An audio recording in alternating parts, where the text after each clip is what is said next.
भारत में अनेकों सिद्ध संत हुए। उनमें से एक थे नीब करौरी बाबा जी। उनका जीवन साधारण था, लेकिन उनके कार्य असाधारण। वे प्रेम, सेवा और करुणा के प्रतीक थे। बाबा जी के साथ कई चमत्कारी घटनाएं जुड़ी हुई हैं, जो आज भी भक्तों के दिलों में जीवित हैं। आज हम एक ऐसी ही सच्ची घटना का वर्णन करेंगे, जो कि बहुत लोकप्रिय कहानी है।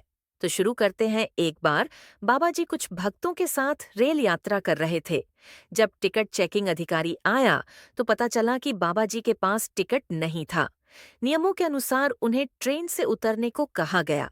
बाबा जी कुछ नहीं बोले, केवल हल्की मुस्कान के साथ चुपचाप ट्रेन से उतर गए और प्लेटफॉर्म पर बैठ गए। ट्रेन चलने का समय हो गया। ड्राइवर ने इंजन स्टार्ट किया, पर ट्रेन टस से मस नहीं हुई। कई बार प्रयास किया गया, इंजन को चेक किया गया, लेकिन कोई तकनीकी खराबी नहीं मिली। सभी अधिकारी परेशान हो उठे। धीरे धीरे यात्रियों में भी हलचल मच गई।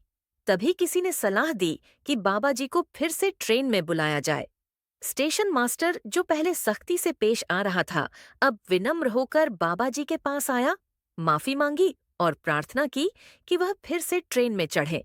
बाबा जी शांत भाव से उठे और बिना कुछ कहे ट्रेन में चढ़ गए। जैसे ही उन्होंने पांव रखा, पूरी ट्रेन बिना किसी अड़चन के चल पड़ी। यह देख सब लोग अचंभित रह गए।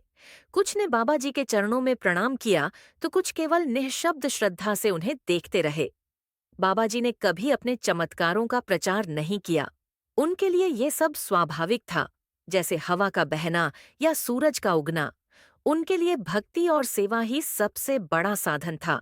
नीप करौरी बाबा जी की कृपा केवल भारत में ही नहीं, बल्कि विदेशों तक फैली। अमेरिका के प्रसिद्ध लेखक और योगी रामदास यानी रिचर्ड एल्पर्ट ने बाबा जी से मिलने के बाद ही आध्यात्मिक जीवन को अपनाया। स्टीव जॉब्स और मार्क जुकरबर्ग जैसे विश्व प्रसिद्ध लोग भी बाबा जी से प्रेरित हुए कई घटनाएं बताती हैं कि बाबा जी भक्तों के मन की बात बिना कहे जान लेते थे। एक बार एक साधक मन में सोचे बैठा था कि यदि बाबा जी मेरी प्रार्थना सुनते हैं, तो मुझे आम का प्रसाद देंगे। कुछ ही देर बाद बाबा जी ने उसे बुलवाया और मुस्कुराते हुए एक पका हुआ मीठा आम उसे थमा दिया। साधक की आंखों में आंसू आ गए। बाबा जी ने कभी किसी से बड़े बड़े वचन नहीं दिए, बल्कि अपनी सरलता और प्रेम से लोगों के जीवन में प्रकाश फैलाया। उन्होंने सिखाया कि भगवान को पाने का सबसे सरल मार्ग है प्रेम, सेवा और निष्कलंक भक्ति।